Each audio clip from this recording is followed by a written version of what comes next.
আপনারা জানেন দামোদর নদ এবং হুগলি নদীর মিলনস্থল কোথায়? অনেকেই এর সঠিক উত্তর দিতে পারেননি। চলুন আপনাদের আজকে হাওড়ার শ্যামপুরের এই অফবিট জায়গাটায় নিয়ে যাই। মুম্বাই বা চেন্নাই রোড ধরে প্রথমে আপনাদের চলে আসতে হবে উলুবেড়িয়া। আপনারা চাইলে বাগনান হয়েও যেতে পারেন এই জায়গাটায়। উলুবেড়িয়া থেকে বাঁদিকের ফ্লাইওভার নিয়ে গ্রামের রাস্তা দিয়ে আধ ঘন্টা এগোলেই চলে আসবে গড়চুমুক 58 গেট। নিচ দিয়ে বয়ে চলেছে দামোদর নদ। বন্যা আটকানোর জন্যে এই লক গেটটি তৈরি করা হয়েছিল।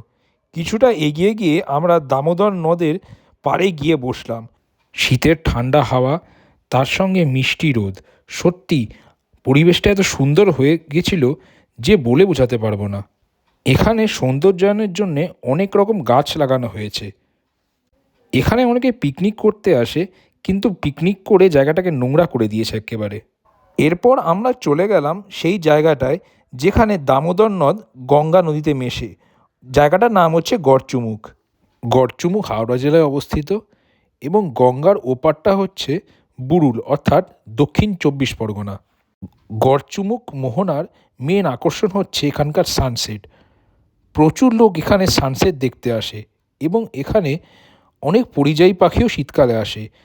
তো ভাই সকল, তোমরা কবে আসছো গড়চুমুক তোমাদের বন্ধুদের নিয়ে?